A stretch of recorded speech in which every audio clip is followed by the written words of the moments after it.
Dear friends, এটা কথা আপোনালোকে মনত ৰাখিব, যদি আপোনাৰ পৰিয়ালৰ বা আপোনাৰ ৰিলেটিভ বা আপোনাৰ গাঁওবাসীৰ কাৰোবাৰ যদি গছৰ ছেছন কোৰ্টত চলি আছে, তেতিয়াহ'লে সেই ছেছন কোৰ্টৰ যিটো ছেছন জাজ থাকে, সেই ছেছন জাজে কিমান শাস্তি সেই ব্যক্তিজনক দিব পাৰে, এই কথাটো আপুনি জনা দৰকাৰ।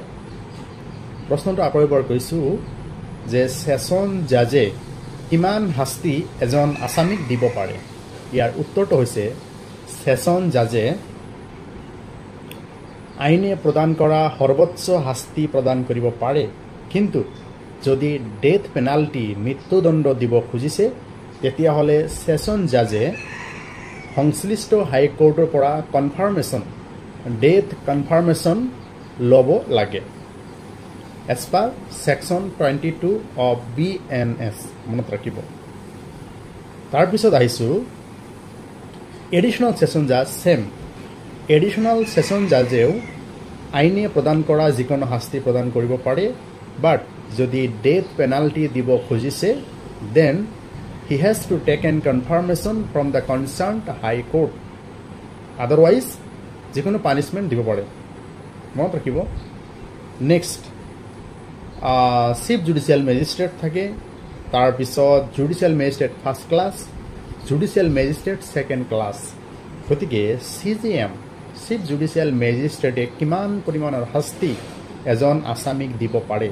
ইয়াৰ উত্তৰটো হৈছে চিফ জুডিচিয়েল মেজিষ্ট্ৰেট এজনে এজন আসামীক সৰ্বোচ্চ 7 years ইমপ্ৰিজনমেণ্ট বা জেইল দিব পাৰে।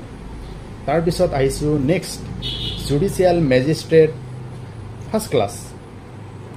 জুডিচিয়েল মেজিষ্ট্ৰেট ফাৰ্ষ্ট ক্লাছ আপোনাৰ আপ টু 3 years জেইল বা ইমপ্ৰিজনমেণ্ট দিব পাৰে, or fine up to 50,000 rupees or both or community service. কথাটো নিশ্চয় বুজি পাইছে।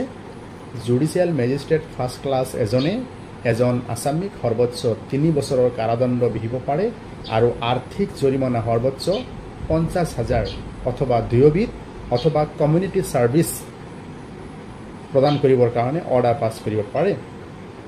Next question, judicial magistrate second class. গতিকে জুডিচিয়েল মেজিষ্ট্ৰেট ছেকেণ্ড ক্লাছ এজনে কিমান পৰিমাণৰ শাস্তি আসামীক দিব পাৰে? ইয়াৰ এনচাৰটো হ'ব judicial magistrate second class up to 1 year imprisonment এজন আসামীক দিব পাৰে, আৰু fine up to 10,000 rupees or both or community service. নিশ্চয় বুজি পাইছে।